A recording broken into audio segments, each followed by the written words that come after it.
Hello, ladies and gentlemen, welcome to episode 640 of the DrunkNerds podcast. I'm host as always, I'm Tyler, and join me, we have the man, the myth, the legend himself, Sir Colonel Gables. What's up, buddy?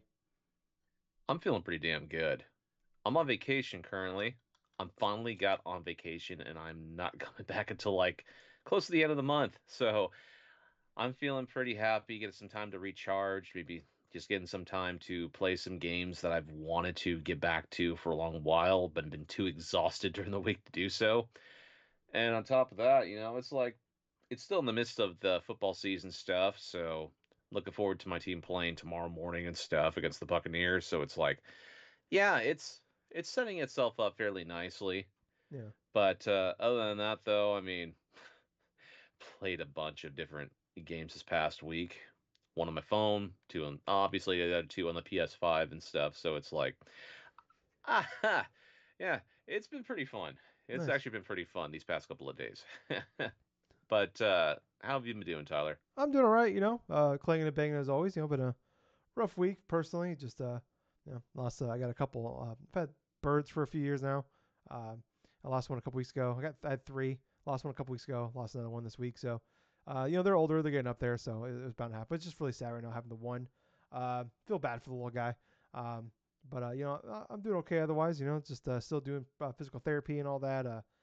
It is like fucking goddamn boot camp, and they're though now they're just they are kicking my ass. Um, I about kind of called my sister the other day when I was walking out. I was in the parking lot. I'm like, I might need you to come get me. Like I was struggling. You made it home luckily, but it was like man, I was hurting. Um, yeah, I'm doing all right. Drinking a beer here. Still got some Oktoberfest left. Same Oktoberfest is probably my favorite beer that I can get around here anymore. A lot of the good breweries like they're out of state. Uh, don't stop selling here because it's so expensive and shit. So yeah, as far as like this is probably one of my favorite ones to go, and they don't have them at the store anymore. So usually I get lucky and I'll get a couple like usually like beginning in November or something like that. I'll find a couple like 12 packs and uh, no luck there. So they've already got the winter loggers out, which I hate the winter loggers. But yeah, no, I'm doing okay. Clanging and banging as always. Yeah, not too much other than that though. But without further ado, let's get into this. If you don't know what the show is, this is a podcast Gibbles and I have been doing for over 11 years now. We talk about video games, everything we love about them, everything we hate about them, everything in between. If you like us, like the show, like what we're doing, please like, follow, subscribe. We're on everything. We are on like YouTube, any podcast service. There's Twitter on there. There's Facebook on there. There are links down below in the description if you want to go there. Click on all those and get all those places faster. That'd be great. But we're on other servers like Spotify, Apple, all that. We don't have a Patreon. There's no way to directly support us financially, but if you guys want to help us out in any way, the best way to do that is to like, follow, subscribe, leave comments, share with your friends. Share is probably the biggest thing you can do. Things like that. Leave reviews. Like I said, we don't ask for any money. We just ask for some of your time. We just do the one podcast a week. Maybe every now and again we do I recommend the YouTube channel because not only do we do a video version of this every now and again, if there's like live reactions or any like major direct or state of play or whatever, there's typically a live react to that, so that goes up exclusively on the YouTube channel. So if you want to do that, I think there is a Indiana Jones like deep dive, I believe is what it's called on Monday. I think it's Monday or Tuesday. Hmm. I plan on doing a live react to that. That is the plan. I don't know what time it is. I just saw it. I didn't even click on it and look at it. So seeing that's coming up though. So expect that sometime this week. Live react to that. But yeah. So like I said, like, follow, subscribe. We hit every metric on our YouTube channel as far as like what we need to like make money off the ad revenue, except for subscribers, where we've been stuck in like the 460s for what feels like months now, but it's really been a few weeks. So if you want to help us out, boost those up a little bit, that'd be fantastic and help us out. Um, yeah, but anyways, Gables, let's get into the news. Kind of a bigger news like for numbers wise. Not a lot of big news for like major things happening in the gaming industry. But it's we get this kind of the week where we get like kind of financial like the quarters from all the big public companies out there. And we always do it kind of more of a deep dive in Nintendo because unfortunately they're like the only one that actually like gives us some like numbers and a lot of data. Like PlayStation and like Xbox will give it like Xbox doesn't really give us anything. PlayStation gives us some stuff. We got a little bit from like Take Two as well in here, but we're just gonna jump into Nintendo here. So we got some updates from them. The Nintendo I'm gonna pull I meant to pull it up before we started, but so the Nintendo Switch is now up to 146 million units sold. Now currently they are 8 million behind the Nintendo DS, that 154 million, and the PS2 is at 160. So got a ways to go on that. Sounds like things are a little worse than what they were expecting. They initially were expecting to sell a little over 13.5 million Switches this year. They're dropping it down to 12 and a half. I was kind of reading around, looking around. People are having a lot of doubts they'll be able to do that. Even all these numbers are based off of up to September 30th, because this is from the last quarter. So in any of the sales information we have, like like Super Mario Party or Mario Party Jamboree, no numbers there for that. And then like Mario Luigi Brothership, obviously that's only been out for a couple days. No numbers on that. But some kind of interesting stuff here. Like I said, they were expecting about 13.5 for this fiscal year, so being from April 1st to March 31st of next year, dropping that down to 12.5. Currently, though, they're only at 4.5 million Switch units sold, down I believe about over 30% year over year. A big part of like they had a nice boost though last year too because of they had that Tears of the Kingdom. It was a Switch OLED, right, that they were selling? Yes. Yeah. So they were selling that. Obviously, that's gonna be a big drop off there. And plus, they had a big Zelda game come out, so that's gonna boost a lot of sales, especially in year seven.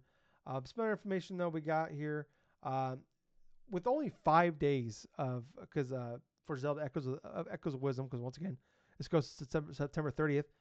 Zelda Echoes of Wisdom is already sold 2.58 million units. Wow. It's already the highest selling game of the year for Nintendo over the fiscal year. That of like all the games they put out, more than like Mario Kart, more than any other new games they put out this year. We didn't get a lot of new information on any like some of the newer games. Like there was no like usually if something doesn't sell a million units, they just don't talk about it. Um, so like there's no information on the that Princess Peach game that came out this year. There's the Mario versus Donkey Kong game, no news on that, and then like Nintendo World Championships, nothing on that either. So Hmm. at least I couldn't find. I look around multiple articles. I even like went through. I even go through their whole slideshow, and I didn't see any information on those. Um, yeah. So currently though, for the year, like of the newer games we got info on, Paper Mario Thousand Year Door at 1.94 million, and Luigi Mansion 2 at 1.57 million. So, and I believe they both of those had sold over a million units last quarter. So kind of like pretty much people bought them when they first came out, and there's no tail here for these games like we normally see from Nintendo. A couple other things here, like sales down, like I said, 32% year over year. Digital sales are down 27% year over year, and they did mention that there's a big part of that is just because there's less games coming out on this digitally on the Switch this year compared to last year. And then mobile sales are down 43% year over year. So they just closed the Animal Crossing game Yep. on the mobile, but they're like putting it out for like $10, I believe. You can just buy it and have everything. So like that's I guess that's kind of cool. Like if they're gonna just get rid of it from the free to play version, you can just buy it for $10 and everything. I mean, Gables, anything you want to add onto all these before we move on to some more stuff? Well, a few things I would like to add upon this. I mean, this is Nintendo in what, their Eighth year. eighth year Mm-hmm. or something like that with the Switch. I mean, I get that they were trying to aim for like 13 million units sold for their Switch system by the end of the year, but at the same time, that in combination with a lot of the various games they have released this year, I mean, it doesn't surprise me that it has not worked out to their benefit in terms of this initial stuff. Mario Party Jamboree seems to be like one of their bigger hits and stuff that they've had coming out this year. But at the same point, it's like I'm really just surprised that they never thought about maybe doing like a price cut on the Switch system itself. You know, Yeah. even though even though they like to stick to their guns and stuff with a lot of their game prices still remaining at full price even like years later and stuff like 7 or 8 years later after their release, Yeah. and then like a lot of like obviously a lot of their systems barring any type of Black Friday sales or whatever, a permanent price reduction definitely would have helped them out for that case and scenario. But other than that though, I mean, it's really going to be fascinating come the end of this year to see the total amount of numbers if we can.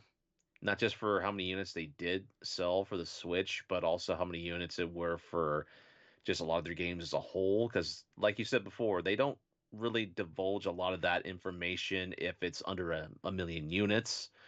But it's just one of those things where the numbers kind of fascinate me because even with some of like the kind of lame duck sort of releases when it comes to some of the Nintendo stuff this year, you would think that at least the Mario, the Donkey Kong, or maybe even like the Nintendo World Championship stuff, that could have been more so of like bigger sellers than they were, considering what they're representing. One's a remake, one's just a lot of old content and stuff that's recycled from Nintendo and stuff for nostalgia purposes.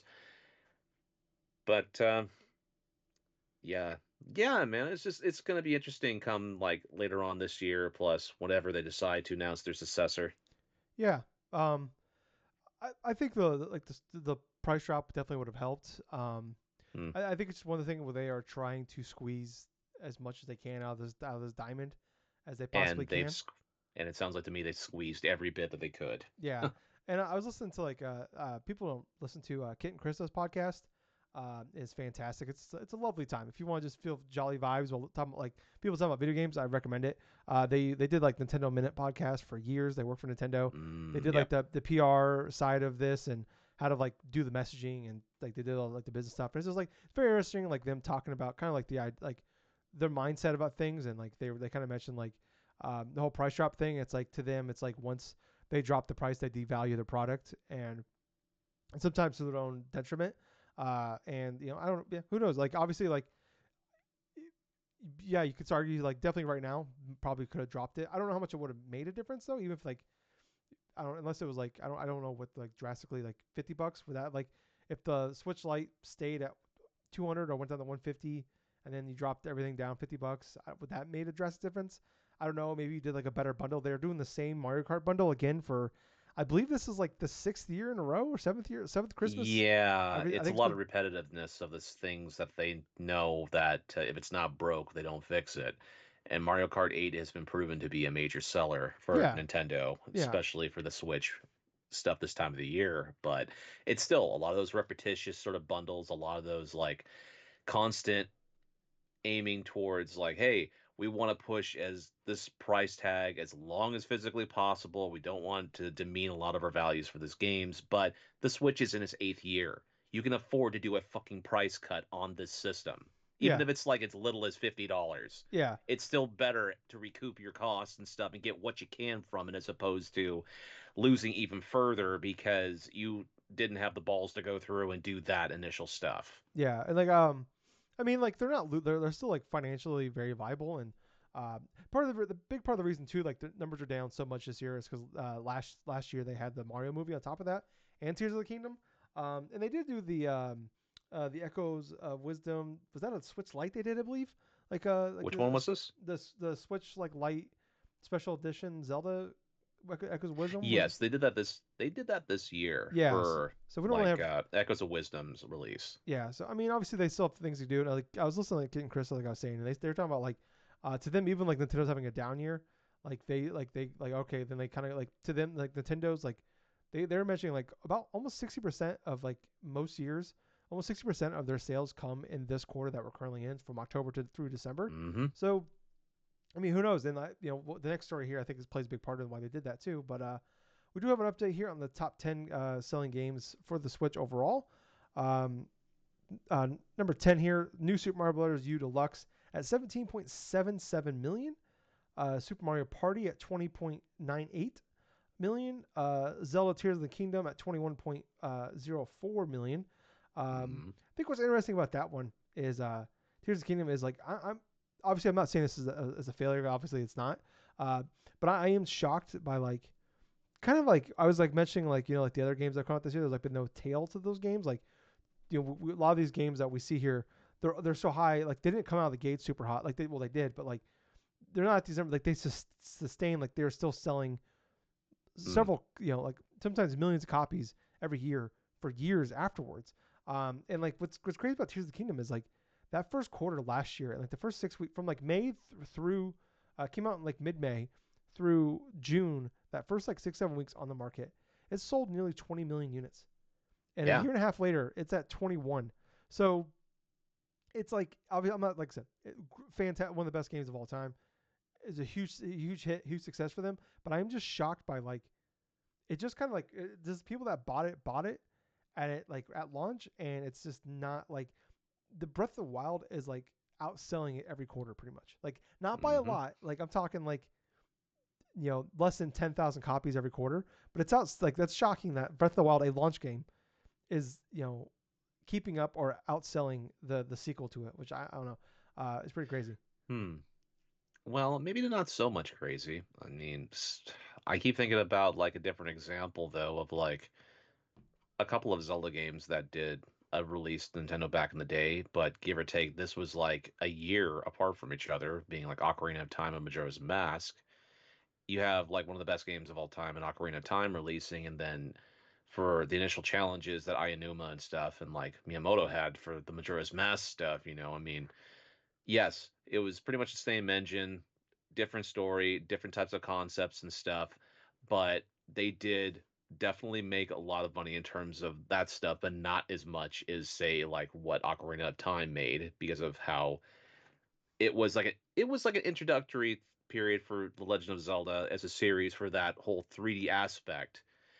And for comparing that to say what we got here with Nintendo Switch, Breath of the Wild being the launch game that it was, how much impact that initial reveal trailer was for that game, and especially that opening cinematic and stuff where Link steps out for the first time and stuff. You see this like a like just opening land, this open like world and landscape and whatever that you can go and explore anywhere and doing all this other stuff. The first from the things, of course, this initial launch game here is going to perform a little bit better because all of that stuff was relatively new. For Tears of the Yeah, Kingdom and stuff, it was more of the same, which isn't bad, with some added gimmicks on top of it. But at the same point, there were a lot of various treads that you have to go back for before, and not a lot more people were interested in trying to go back and doing that initial stuff. yeah, but I'm talking about though like currently Breath of the Wild is still like outselling like this last quarter. Breath of the Wild sold like, the last 3 months. Breath of the Wild sold more copies than Tears of the Kingdom. That just stuns me because like I don't know, like Yeah, it's not. I don't know if like Majora's Mask Ocarina is a comparison because like clearly Ocarina is like the better game of those two. Like and from like the history of video games, Ocarina is more important. So like and like it's the one that's got the most love over the last 30 years from the general fan base from like not people that people don't listen to video game podcasts. Most people when they think of Zelda, they're gonna mention Ocarina of Time. I'm sure a lot of them don't even know Majora's Mask exists. So I don't know. I'm just kind of surprised by that because like right. Tears of the Kingdom The just kind of builds upon, and I think a lot of ways is better than Breath of the Wild. I know some people will disagree, but I thought it was pretty stunning. Just like every quarter to see that, like, hey, the Mhm. last 3 months, Breath of the Wild's outsold it. And like I said, not by much, but it's just shocking though. It's because it's Right, also in right. its 8th year of being out there. It's like I don't know, and it's like like Mario Kart is like selling a lot of copies because it's mostly like a lot of those are bundled sell copies, so they still count as a sale even though it's just packed in with the Switch. But like Tears of the Kingdom is not a bundle. It's like Tears of the Kingdom or Breath of the Wild is not a bundle game. Like people are buying that game at full price 8 years later, which is shocking. Um, next up That just here, says how much impactful that Breath of the Wild was. yeah. I mean, obviously, yeah. Like, but next up here, I believe what so that was 10, 9, 8. Number 7, Pokemon Scarlet and Violet at 25.7. Pokemon Sword and Shield though still at 26.44. So I won't be shocked though if Scarlet and Violet end up outselling Sword and Shield. By the time the generation's over, like about 700,000 behind. So especially because they usually do that every holiday. I'll see that like that bundle. At least last year Hmm. they had that bundle where it's like $100 for like both games or whatever. So or like they'll sell it for $60 and it comes with the DLC. So I won't be shocked if they do something like that again. Uh, Next up here, Super Mario Odyssey at 28.5, Breath of the Wild at 32.3, Super Smash Bros. Ultimate at 35.14, Animal Crossing New Horizons at 46.45, and then last but not least here, Mario Kart 8, 64.27. It's so funny that like there was like a couple. There was like a 18-month stretch there where we were like, is Animal Crossing gonna pass Mario Kart? And like, because it got like, it wasn't extremely close, but I mean, it was like within millions.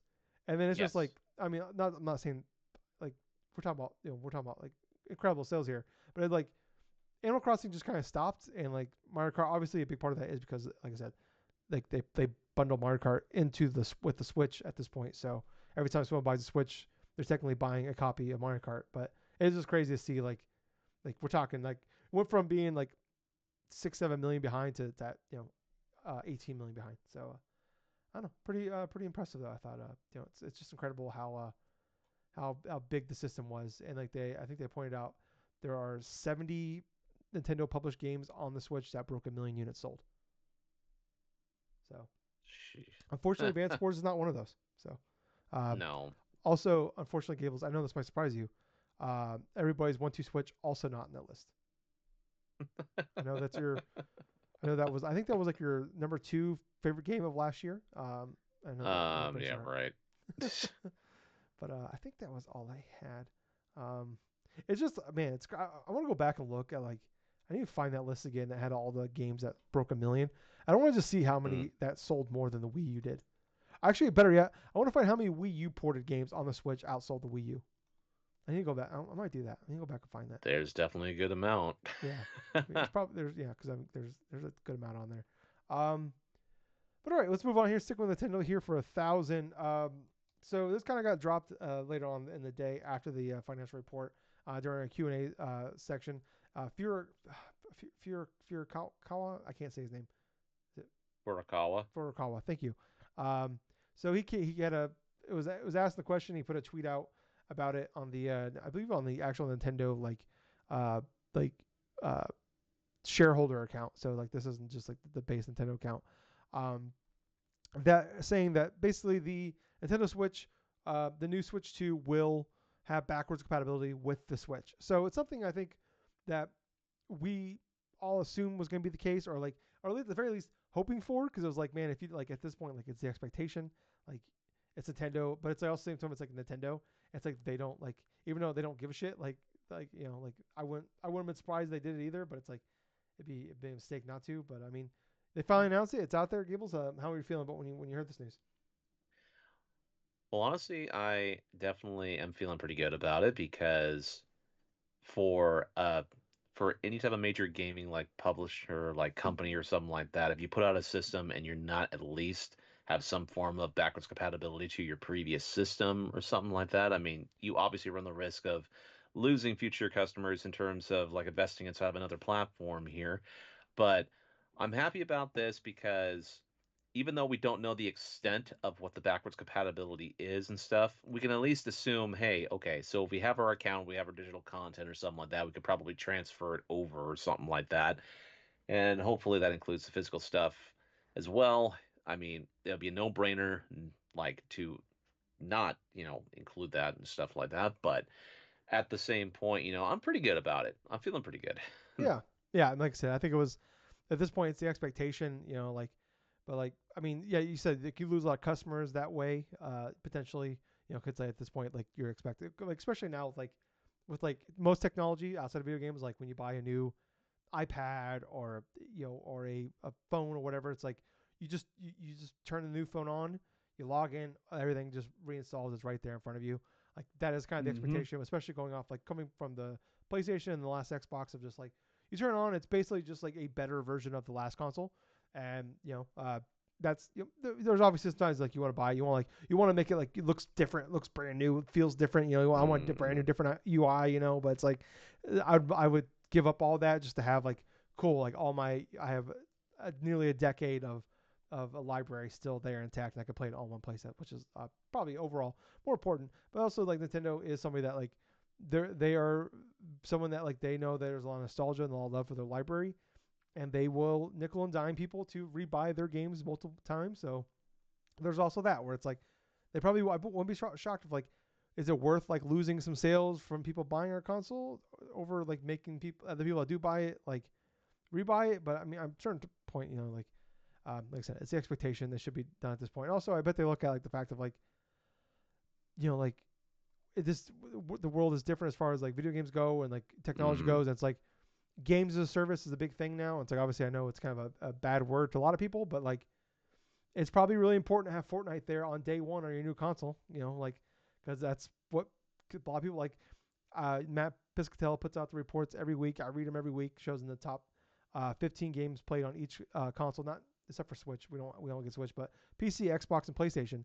Every week, number one with the bullet, Fortnite. It's on there. Usually number two is Grand Theft Auto 5, which obviously it's not on the Switch. I will be shocked though if Switch 2 gets GTA 5 online or GTA 6 online even. So it's obviously very important. And plus, like you don't want like having those games on your platform is very important day one because that's a lot of True. they get a cut of everything that's sold on their platform. So they see that too. And yeah, like I said, it's smart. It's a good thing.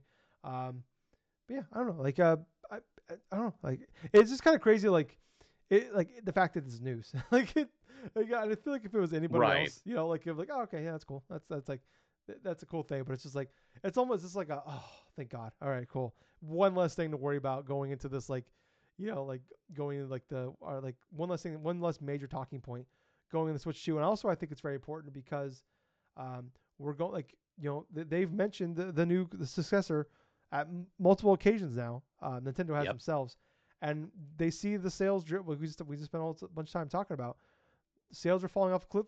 I don't want to say cliff, but like things are going like obviously at this point the fatigue has really hit Nintendo as far as Switch sales go. There's It's just finally here. yeah like there's no new people to sell it to.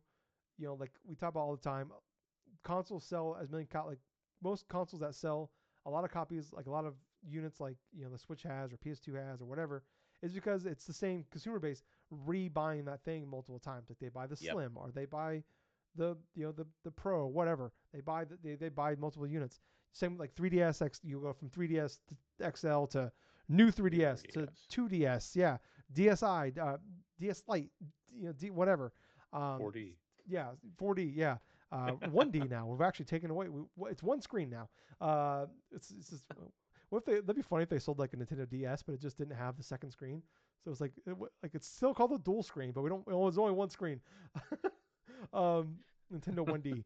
Uh, but anyways, so uh, like I said, there's not a lot of people like people aren't really. You're not selling new units of new people. You're not buying. People aren't rebuying the same one they already have. So the best way probably to like, and people are probably like, why don't I buy this thing when I was gonna wait to buy the next thing?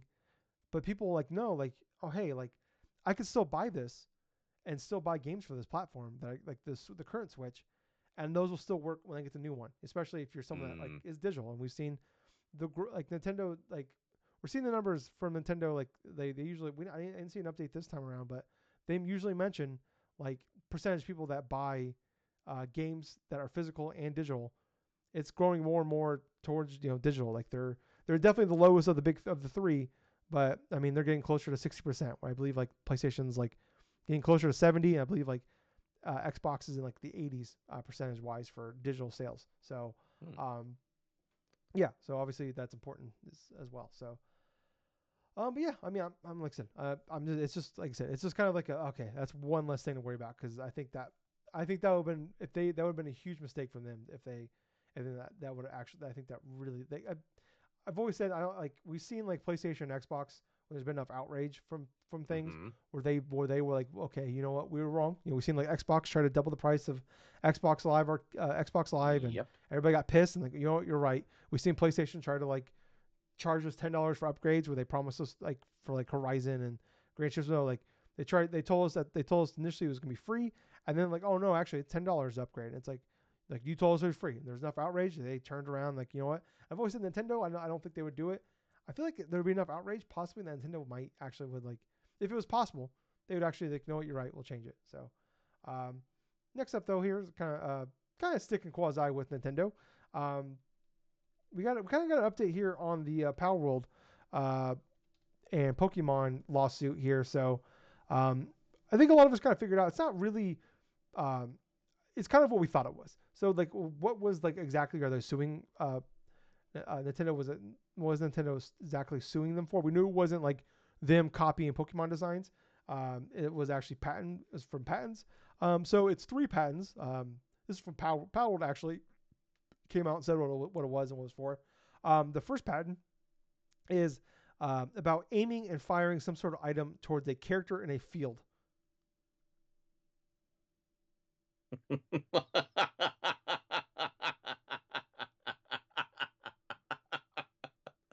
And You know, I want to reiterate here. It literally says that in the patent. Aiming and firing some sort of item towards a character, like towards a character in a field. That sounds like every shooter I've ever played. oh, if that's just the first one, I wonder what the second and the third one are. Remember that South Park game on 64 where you could like piss in a snowball and throw it at a character in a field? Oh yeah. So like, should Nintendo sue South Park then too? Oh yeah, considering that they had a game on their own system and stuff to where you could actually You're play a right. multiplayer You're and you right. can actually piss on the snowball and toss it at people. Yeah. Jesus Christ. I didn't even think about that. In fact, it was exclusively on their console. They should go back. What was that? Claim that made that game? I can't remember. It was a claim, Oh yes. wow. I don't know. I can't look at the right. South Park the video game, yep. Yeah. Second patent is something about being able to capture creatures in the wild rather than just a battle setting. So this is like more Pokemon Legends Arceus. So that's for just capturing creatures in the wild, something that you were able to do in video games before the original Pokemon. Um, That's true. and third is riding creatures in the open world. Dude, you can think about this for a moment there. There have been games on every system to where you've had at least a character riding on an animal or something in order to terrain throughout the open world. I think of Cloud in Final Fantasy VII. I think of, well, not just Final Fantasy stuff. I think of other types of major Every open video world game games, the last like open world 30 games or years. something for, yeah, fantasy games like for the past 30 years. But Couldn't you ride a chocobo in like Final Fantasy 4? you can ride the Chocobo, yeah, Final Fantasy 4, So, 5, 6, yeah. 7. I mean, that's just something that you could necessarily do inside of that series and stuff, both on Nintendo systems or not.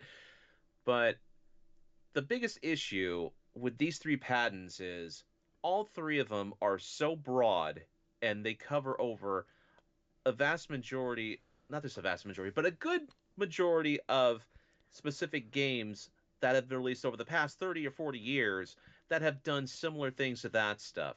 So, what this seems like to me is less than likely to try to maybe get them to like Nintendo to settle or something like that, Nintendo settling with them, and more so of having these sort of like issues and stuff in a way to where they'll keep consistently trying to file some form in order to like have them pretty much bleed dry in terms of what funds or something that they can go through and use to battle Nintendo with. Because it's it's one of those stupid nickel and dime things that certain companies use, especially if you're an individual person and not so much a company, Yeah. to where like a big major gaming company and stuff has like these type of things, and all of a sudden you try to do something that's even close to their IP, and all of a sudden they go through take it down. There's some disputes, and all of a sudden it's like you're left with this sort of like this financial like maybe fee or something from Nintendo or whatever. But ultimately, it's just a little stall tactic, pretty much. But for here, it just kind of feels like they just want to systematically try to take down Power World just in its entirety because now you have something similar to what Nintendo is doing on other platforms, like with PlayStation or with Xbox or on Steam and stuff. And it's relatively there are key differences with Power World 2, obviously, because that's more of a survival game and stuff, and you're shooting freaking mythical creatures and all this other stuff and other people. But it's obviously I don't really think that this court case is really going to go anywhere more than maybe like a civil thing. Yeah, well, I mean, like I said, we talk about time. Pokemon Company, Nintendo rather, is undefeated in Japan court when they are the ones suing. Exactly, They won every especially when it time. comes to IP stuff. Yes. What so from what I understand about patents in Japan, when you already have like usually when you put a patent in like in America or whatever, if you want like if you do something that's different, like oh you're aiming a fire in a field, but you're also like on a pogo stick. Like you got to like put a new patent in for that one. And like Japan, you can update your patents after you've already had them. So it's like Oh so yeah, so it's like entirely different. but like if someone like does something that you've like already like they put something out and it's different, like, well, I want to change that to this now, and you can retroactively go back and then sue them.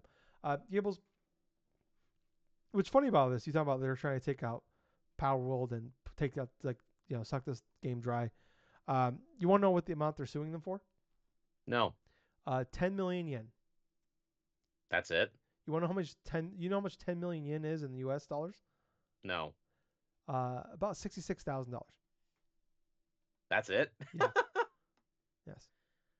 Suing for Plus late $66,000. payment charges, which if we're talking about a few thousand more dollars. Which I don't know Late payment how can you charges. charge people late payment damages? I don't. What I don't. Whatever. Uh, That just sounds like a settlement fee at this point. yeah. Like I mean I wonder if like Power World could afford to fight them at this point. They've sold over 25 million copies of Power World at this point, but Mm-hmm. so that they could probably afford to fight them. And a part of me kind of wants like some like rich person out there that's just kind of like a fuck you almost to Nintendo. They're like, we're just gonna pay for your lawyers and just like to fight this. Like I know Nintendo's beloved, Pokemon's beloved, but this is like if Dave Chappelle came back and did the Chappelle Show for a fourth season, and like Mm-hmm. instead of doing the player hate a ball, the player hate year of the ball, like I want the pettiest uh, ball instead, and it's just gonna be fucking Nintendo. It's like Nintendo's gonna win every goddamn year because you're the pettiest guy. These people that just put out a stupid fucking Nintendo music app last week with like Mm-hmm. no music on it, even though they got all the greatest music, most of the greatest music in video games history. We're And just they gonna just correlate and cherry pick some of like a mixture of like their past, their present, and stuff like that, and just have it be at that while charging a subscription fee for not just trying to nickel and dime and try to drip feed all their other classic things yeah eventually on their yeah. service. They're also like I was reading like maybe I don't know maybe part of this I'm not saying I feel bad for this person overall, but like kind of like really come on, they're suing somebody that like went and like went and got like games on Switch before they came out, and was playing like with Twitch streaming them, and they're suing that person, and like I don't know, like part of me is like Mm, that's fucking dumb, but also it's just like I don't know, it's like come on, really? dude, that is so freaking stupid on Yeah, multiple different levels. like I You said, go and you I know, but that's just totally unrelated to what we're initially yeah, talking about. I'm just saying that if you pirate games and stuff and literally stream it and stuff yeah, on the yeah. thing, yeah. To me, it's like I like to me, it's like it's one of those things where like I don't feel bad for this person. At the same time, though, I'm like, come on, like I don't know, but this is the same company that's like literally like suing somebody for over $1 million and they're paying them paying Nintendo $20 a week for like basically they're like their great grandchildren be paying Nintendo. Long after we're all dead, after the sun has like burned out the earth and it's shit, we're like this guy's still gonna like his family's still gonna be paying Nintendo. They're like Nintendo's gonna be like 3 light years away on a different planet, and like still like what man, this payment's taking a while. What's going on here?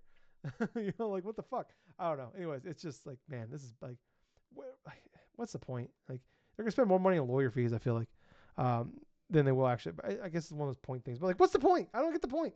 Like, what are they proving? It's like if there was like a gotcha thing, like they had a patent that was like, hey man, you fucking stole from us here. Like, obviously, yes, it is obviously we know what they did. They know what they did. But it's like this is what you got. This is like this is it. Like it's almost honestly it's more embarrassing for Nintendo and Pokemon Company to me. Like at this point, like I feel like most people like especially now see this shit. We're like everybody's like looking at Power World like oh man like this is fucked up. Like we're all kind of like now we're all looking side eye at Nintendo and Pokemon here. Yeah, I can understand that concept, that sentiment and stuff. Yeah.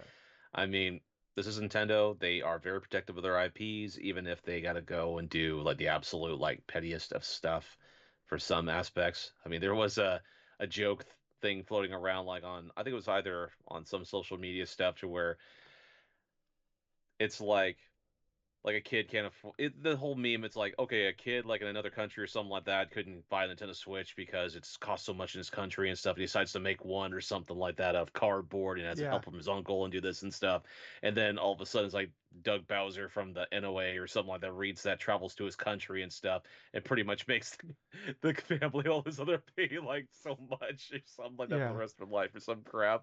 I see like a lot of people like their kids dressed up as like Mario for Halloween, and it's like, please don't sue me, Nintendo. And it's like, they're like 5-year-old dressed as fucking Mario or something. So uh, yeah, I don't know, very funny. But yeah, Yeah. fucking God, what a weird ass company. Some other news this week though. Some updates here from Take Two. They did say that as of right now the plan is for GTA 6 to come out next fall. Um, but we got some sales updates here. GTA 5, which already is the number one selling game of all time, at 205 million units. Red Dead Redemption 1 at 92 million, and RDR 2 at 67 million. So pretty incredible there. Oh. Um, Also, there's they on in, we had an N7 day for Mass Effect this week. They announced that Mass Effect a TV show is in the works at Amazon. That's pretty cool. Potentially, usually Amazon at the their Amazon Prime shows, they obviously it's Amazon, they have the money.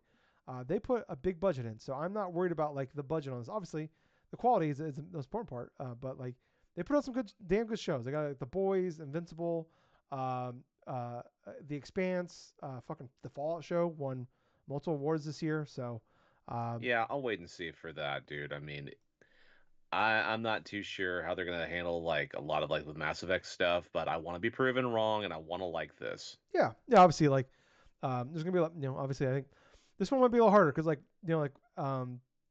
Fallout such a there's like obviously it's a giant planet, you can just like do whatever you want with it, you got each one's own individual story. And obviously like Mass Effect is literally a galaxy and also in Andromeda a whole other galaxy. There's a lot you can do with it. There's a lot of lore there to it, but I feel like, honestly I kind of like, I know a lot of people like don't want the Commander Shepard story, but I feel like that's for the You get got to the do the Commander Shepard yeah, story. I think for overall, for like the best thing for to make this thing serious, make kick off, and people are excited for it, like and like it's a you gotta obviously like a story to follow. Obviously, you gotta kind of change that into a TV show aspect, but it's a fantastic story. It's a fantastic bunch of characters. So you're gonna leg up there, like follow that, find a great way to kind of turn that to a TV show. And Hmm. like I said, I don't know, I'm excited for it. I'm looking forward to it. Like obviously we've had a lot of um, video games I've been saying for a few years now was like this is kind of like the big thing that like the movie studios are looking at for like ideas they can have. Like we've seen like they did like a lot of books like but like we've seen a lot of comics stuff like that. Now we're seeing video games and it's like obviously there's been a lot of failures, but like there's been a lot of big successes too. So it'd be exciting. Like if we can get a good one of those, that'd be fucking awesome. Next up here, Gables. Every bad thing that happens to everybody for the rest of the world, they deserve it. Because Astrobot only sold 1.5 million units. So Yeah, when it comes to the grand scheme of things, it's like that game was obviously fantastic, and it's one of the best games of the year, in my honest opinion. mm, Such a fun game. At the same time, I think the price for the game and stuff did play a role in people it's not sixty wanting to go through and dollars. buy it. It's I'm sixty sorry, dollars. dude. This is the type of game and stuff that people would buy Nintendo systems for about $40 and it still would like do a little bit better, but They what people that's are what I the think it's one of the things to it. I don't understand why that initially it was as low as it was.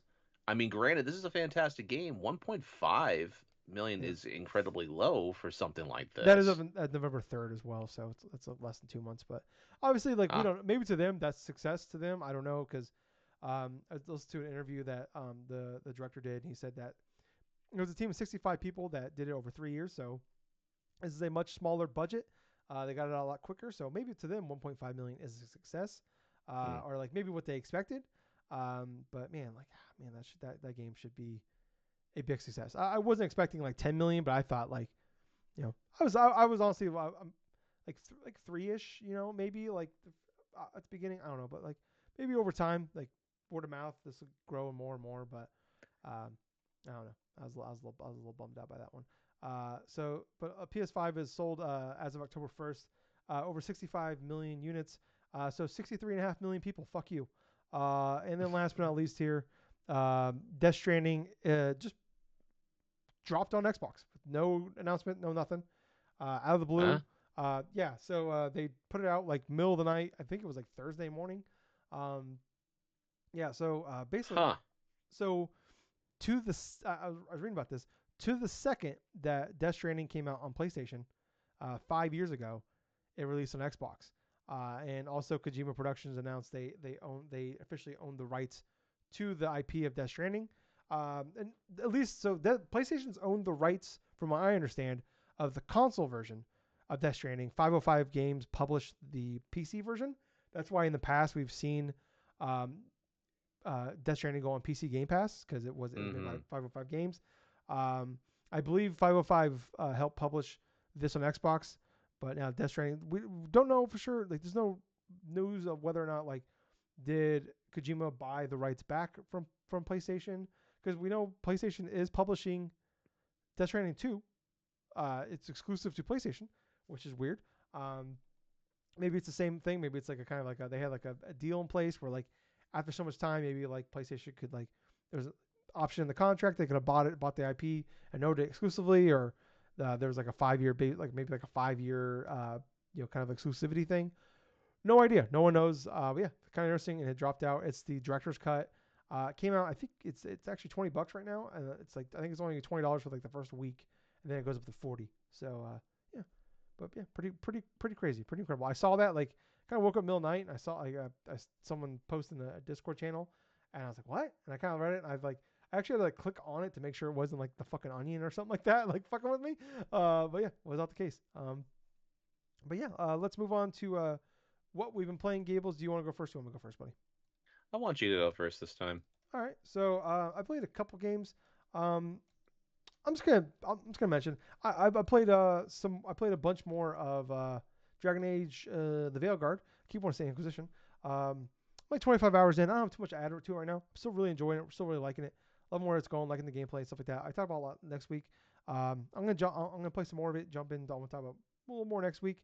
Stuff like that. But the main thing I want to focus on this week, I talked about last week that I've only played like the first two chapters or the first two episodes, and I was wanting to finish it up before I talked about because Extra Life was last week, so I want to talk more about Extra Life than anything else. But yeah, so I played Life is Strange Double Exposure. I did finish it up, and there's been it was a lot of discussion. Like the first they did a weird thing where like you bought like the deluxe edition, you got like the first two episodes 2 weeks in advance, and like the early like reviews of people that only got to play the first two episodes were like fantastic, like what I was expecting for this game. And then like the reviews came out a couple days before Double Exposure, like the full game release, like people like me that just bought the base edition, um, and like it was it was a lot of um, hot and cold. A lot of people straight up didn't just disliked it. A lot of people still end up loving it. And I am somewhere in the middle. Um, I don't think it's a bad. It's definitely not a bad game. I still think it's a really good game. I like it a lot. Um, but I can't. Man, there's just. Where do I want to start this one? The first three episodes are like everything I wanted in like a Life is Strange game. It hits all the notes, hits everything. It's got like to me like one of honestly just as exciting about getting a new Life is Strange game is getting a brand new fucking like soundtrack, because like they do like a really great job of like getting a lot of indie bands stuff in there, and like I've discovered a lot of bands and a lot of songs, a lot of music from the history of playing all the Life is Strange games. So I was really excited just for that alone. Like the characters, like to me the most important parts of Life is Strange is the characters in the game. It's not so much what you're doing. It's it's a narrative driven game. There's not really a lot of gameplay. It's a lot. It's a jazzed up walking simulator essentially. Um, but to me, like the biggest parts, the most important parts of the game, obviously, A is the story, but B is the characters. And I've always thought that every single Life is Strange game has had a fantastic group of characters in the game that like not only the main character you play as, but like more importantly, all the characters around you. You care about them, whether you hate them or you love them or you're indifferent about them. Like you care about them, you're interested enough in them that you want to like. And I'm someone that like I will go around, I will read every flyer, I read every like piece of paper. I read every little blurb that pops up. I go through these games so painstakingly slow because I want to see everything. Because you could probably beat these games in like if you just want to like run through it in like 7ish hours. I'm someone that Mm. takes like 10 plus, probably like 10 to be fair hours to beat these games. Because I want to talk to everybody. I want to like I want to get all the options of like all the to learn all the additional info. Like I said, I'm gonna go snoop at their computers. I'm gonna read their emails. I'm gonna read all their letters I can find. I want to know everything about them. I want to find out history. Like there are like you have a cell phone in the game. Like everyone's had like a phone, and you can like go back and you can like read the history of text. Like there's not like millions of them, but there are like text messages that pop up. I'm gonna read all of them, all of the text messages. There's like a almost like a community like kind of like Reddit page. The last like True Colors and this one has had, and like I go and I read those, and then like usually in between episodes, usually like a day or so later, between I'll go back at the beginning of each episode. There's like you've had new text, new updates on like their like community Reddit thing, and I'll go back and read all those. I want to get all the like everything I want to get everything I can out of these, and I love them for it. That's why True Colors was my game of the year, 2021. Life Strange is one of my all-time favorite games. I have the fucking art book back there somewhere. Before the Storm is I Before the Storm is by was my second favorite. Is actually still my second favorite of all the games. Um, but like so the first three episodes I thought like all like were started off great. Like I thought the build like the introduction of all the characters like Reggie and Diamond, Gwen, Safi is fantastic. Moses is fucking awesome. Amanda is great. Like I love all these characters. There's a couple more in there I'm forgetting as well. Lucas, but like man, I'm like all right. Immediately off the bat, boom, I'm liking these characters. I'm interested in these characters. I want to know more about them. They do such a great job of like I said, introduction, and then like finding things in between, like everything I want to like. Great, I like these characters. Vin, another character I'm forgetting about. Um, and then like, but there's always something very serious that happens in Life is Strange because usually each character you have they have powers, and usually what kicks like they don't like most of these games kick off with you like you get your power because of a traumatic event like someone dies or something like that, and it kind of like you have this traumatic event and like they end up having powers, um and okay, all right, where do I want to go for this one? It's hard to talk about without spoiling. Um, so like Max obviously is like obviously the first Life is Strange. Uh, Very important. Like don't fuck this up. So a big part of this is like so in the first game she had the ability to like rewind, but only rewind a couple minutes in the past, you know, and like eventually it kind of grew and like to the point where like she can like grab a photograph and like rewind back to that time. But she learned the more you like rewind, the more like without spoiling major spoilers to the first game because I don't want to spoil it in case people want to go back and play that game first. Um, she learns that like there's always a price to pay with rewinding and like just because like you rewind doesn't fix like you know it's the butterfly effect, you know, like you fix this one thing but like you fuck up something else, and so like we don't know how long the gap is between these games, between Life Strange 1 and this one. She's like it's probably like 7-8 years now, give or take in there, because I think in the first game she was 17 and this one she's like probably mid 20s late 20s maybe. um, and so she hasn't used her abilities forever. It's kind of cool. The first time you go to hit the button to like do the rewind ability, she like says, "I haven't used that in a long time." Like she just doesn't have it anymore. She stopped using it. Um, and so this kind of kicks off. Not really spoilers. It's in the trailer. Her best friend in the game, Safi, dies, and it kind of turns into like a murder mystery.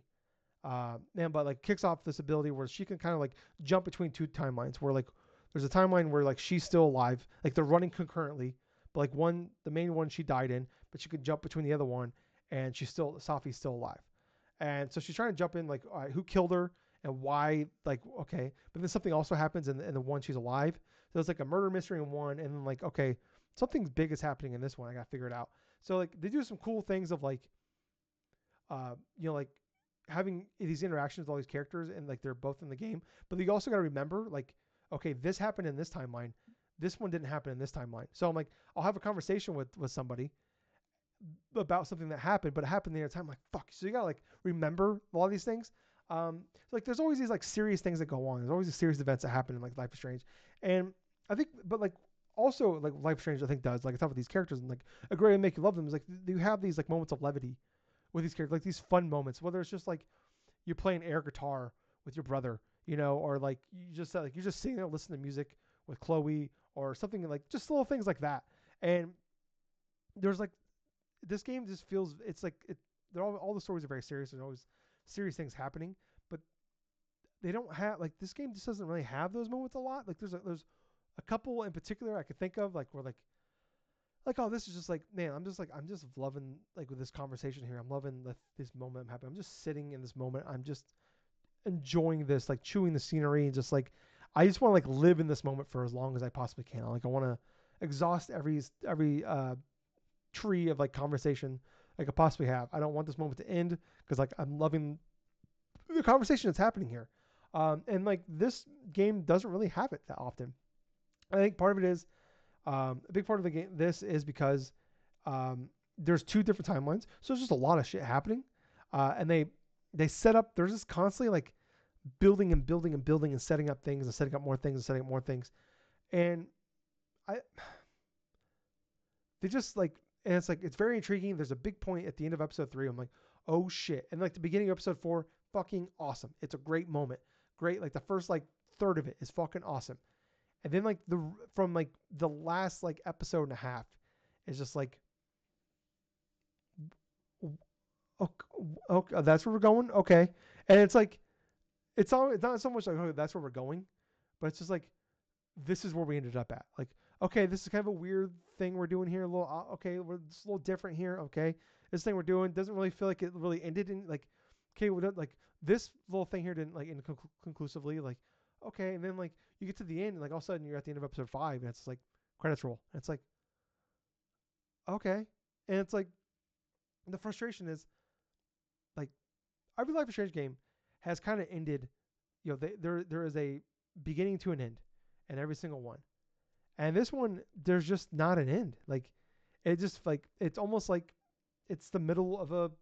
It's just like the setup to like the next game. It's all it really is. It's just like I was thinking about today. I'm like, what's the best way to describe it? And it feels like if you are an MCU fan or if like you understand, if you people understand this analogy here, where it's like it is the Iron Man 2 of of the Life is Strange world, where like Iron Man 2 is kind of panned by a lot of people because it's like more of a commercial for the Avengers, and it's just like it's instead of like being like a movie that stands up on its own, it's like a movie that's there to set up the next everything else for the franchise.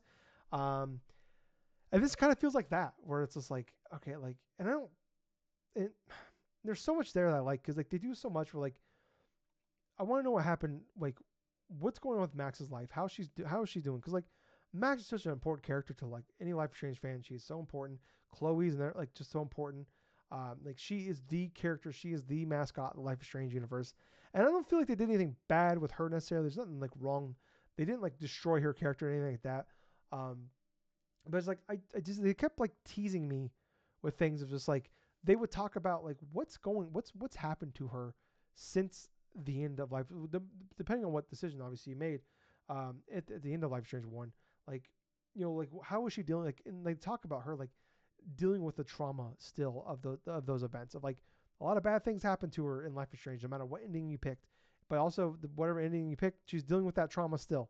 You know, and like what happened to her in between these games, and like they talk about her a lot still dealing with those all these years later, and they keep mentioning it to you. They keep like having like there's like because like a lot of the game is like internal monologue from Max, and like they like she'll like bring it up in passing or like you'll read some text messages or something like that, or you'll read like a she has a journal and you can like read some things in the journal and they give you like little hints and drops here, and I'm just like man I just like I want to know more. Like honestly, like I kind of wish like I don't know if I want like a direct conclusion maybe, but like I was kind of disappointed by like the lack of like they just kind of like there's a lot of teases to like this is what she's dealt with, this is what she's going through now, like you know like on top of like okay she's dealing with this trauma, but also dealing with this new thing going on here. It's like I said, there's just they did a lot in this game and they just I mean threw a lot at you and just nothing at the end of the day, like I was like multiple like events that they just don't explain, and it's just like I feel like if I knew like this was like gonna be like I don't know like the middle of a trilogy or like this was gonna be this wasn't like this is like oh it's like a, you know this is a Halo 2 or Gears 2 or um I don't know Mass Effect 2 situation here where it's like I don't know you think of those games, think of the ending of those games or like not the greatest endings, like especially Halo 2 and Mass Effect 2, but it's like also like or like Empire Strikes Back, it's just like there's gonna be a third one, or like like okay, like not to happen, but it's like it ends on a cliffhanger or it ends like the story is not complete here. But I feel like if I would have known going into this, maybe my feelings would be different. But also like in the world of video games, world of entertainment in general, but especially in video games, tomorrow is not promised. So it's just like there's like not it's not impossible, especially with Square Enix being the people that that own the IP to this and everything, and Deck Nine being a smaller studio. We're like this story ever gets paid off, and it's just like, what a fucking bummer if like, what if like I finished that, I was get to the credits and I was just like, I'm like, I don't like if they were able to pay it off and like it ends great, like then at the like I will look differently at this game. I'll look at this game better in the end. But I was like, I'm sitting here now, like I'm just like, man, games take longer than ever. There's less chance, like it's like there's a better chance that your game won't come back, you won't come out than ever. There's a more likely like what are the odds that Deck Nine is still here in 4 years? Like 50-50 chance, like like 60-40. Like the odds, like the lowest they've ever been. Especially with Square Enix, where like nothing sells well, like everything is disappointing, and I'm just like, man, like I'm just sitting here like, if like this is the end of like Life is Strange here, where like if they're not able to like pay off this game like with the next one, like that's gonna be a fucking bummer. But like I don't know, like it's hard because it's like I would say the first 70% of this game is like game. This is my game of the year, and then just the last 30%, I'm just like really just like I'd say like the last 10% is just like okay, that's what we're doing here. Okay, like all right, that's a big risk. That's a major risk here, and like like I've seen some people talking. It's like I don't know if I want to go back for the next one. And I'm just like I think a lot of that's just like overreaction. It's just like it's just like like when your team loses, like I'm never fucking watching this team again. But you're gonna be back there next week watching the game. It's like one of those kind of things. I say that every week when I've been watching the Iowa Hawkeyes. I haven't missed a game in like 25 years. And if like I don't know, I feel like every time they lose, I'm like fuck this team. I'm done watching them, and then I watch the next game. So, but it's like I don't know. It's just like I'm gonna be there for the next one if it happens. But it's just like like I said, this day and age with video games where it's like studios are getting closed all the time. Like a game could sell millions of copies and still be considered a disappointment somehow. I don't know. I'm like I said, like the next one comes out and they pay it off and they wrap up the story so well, then I'll look back more positively on this game. But if like it's like if like Deck Nine or doesn't like gets closed or something just happens, where like Square Enix is like, it sold 45 million copies, but it's still a disappointment. It didn't sell well enough, we're not making another one now. That's not the craziest thing in the world. So it's just like, man, it is a gigantic gamble. But like I don't know, like it's just man, it's definitely the most mixed I think I've ever been on a video game before. Where it's like I don't hate the idea. I'm just very scared about like what's next, like because they can easily fuck it up, and there's a just as good chance that they don't get that we don't get the next one. So, but yeah, that is pretty much all I've been playing. Gables, what about you, buddy?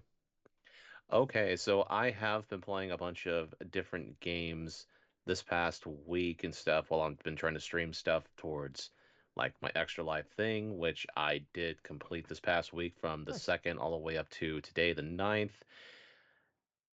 So first and foremost, before I begin getting into that and stuff, I did play quite a bit of like the Pokemon TCGP and stuff. So what's funny about this one is like I have still not invested any type of money or anything else into that, and I keep getting a lot of fun cards, a lot of good things like that.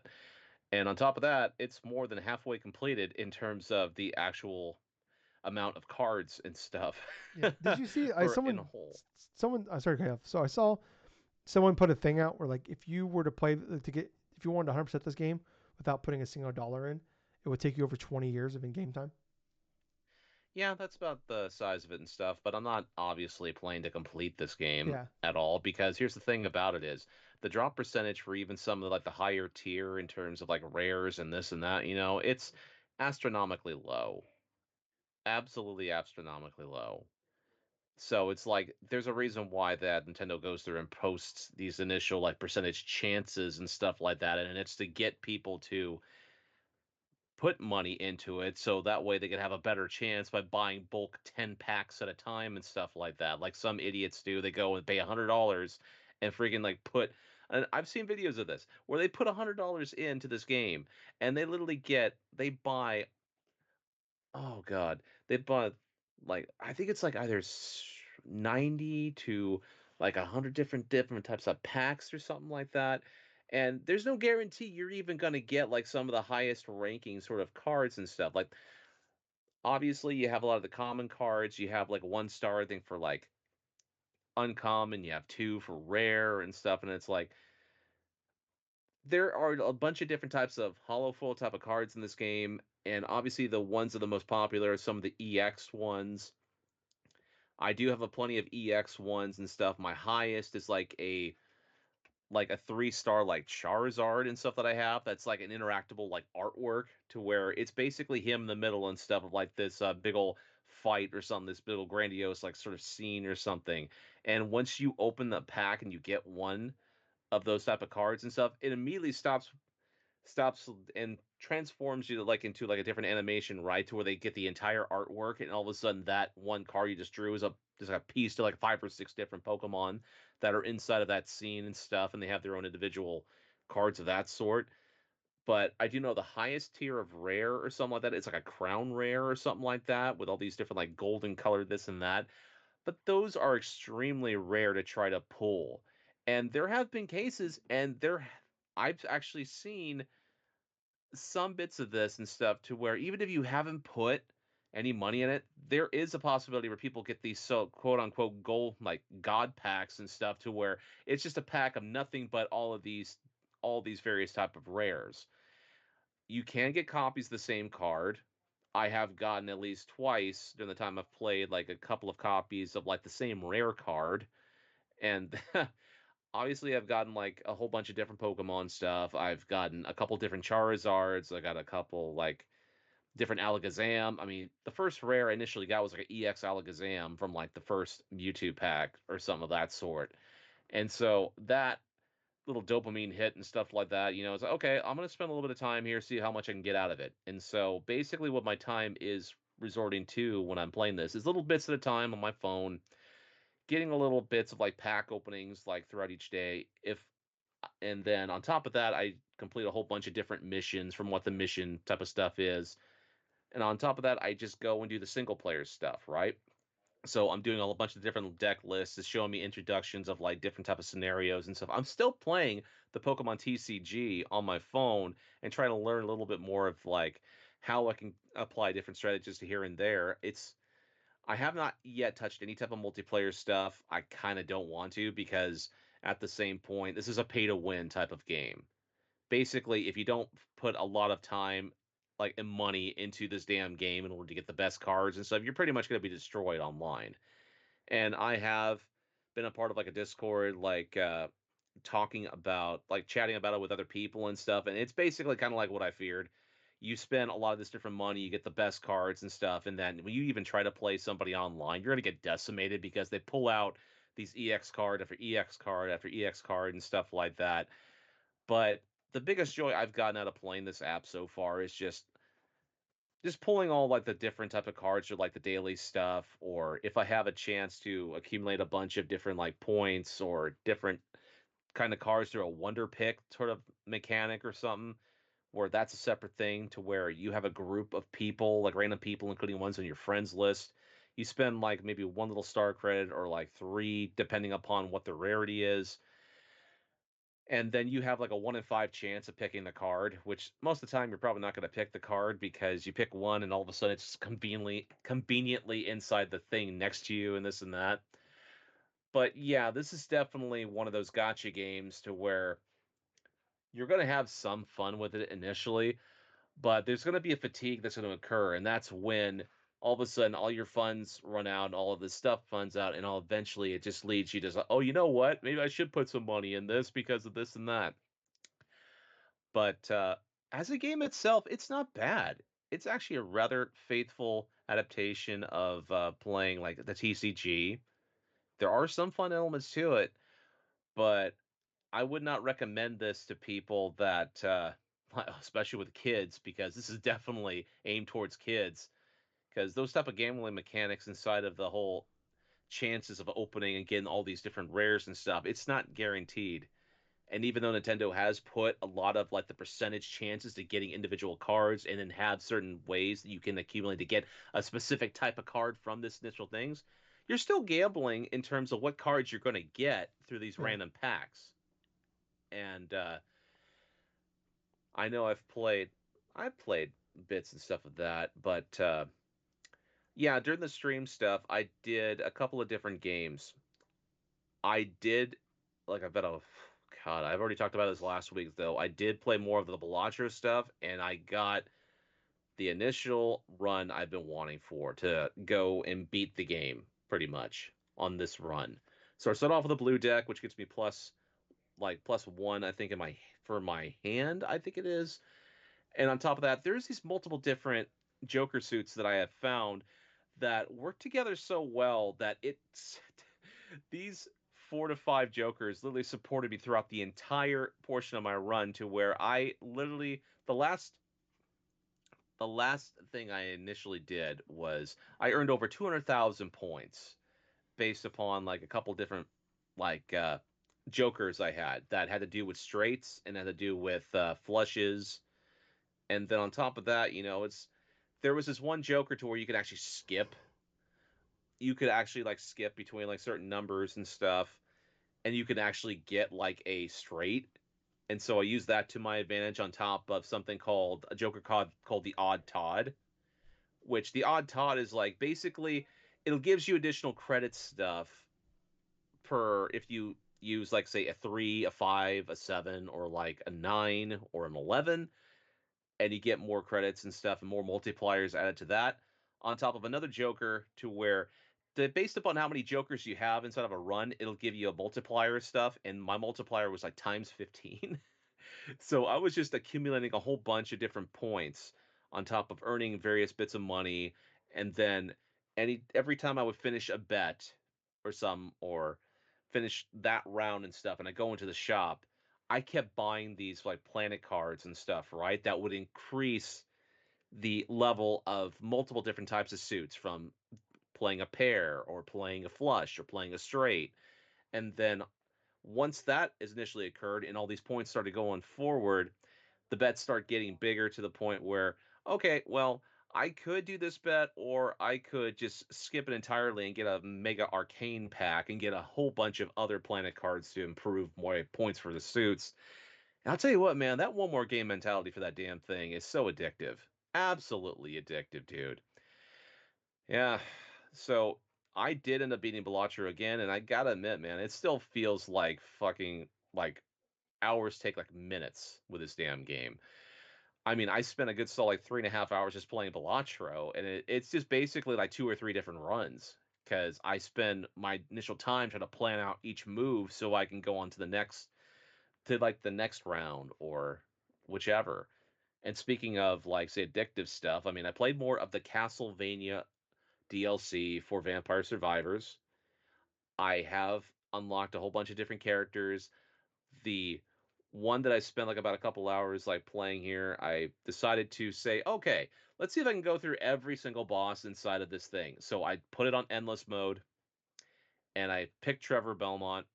I went through, I picked the initial weapons, all the different bosses inside this game, like I said before, for this stage are references to older Castlevania games. Like you have Medusa, you have the winged, the big old like a Bat Company bat and stuff like that. You got obviously some of the some of the more like newer games as of like 10, 15 years ago. Like say there's this boss called Gurgoth and stuff like that. That's just basically a giant demon or something like that, with there's like 2 legs or something. Looks like more like a dinosaur.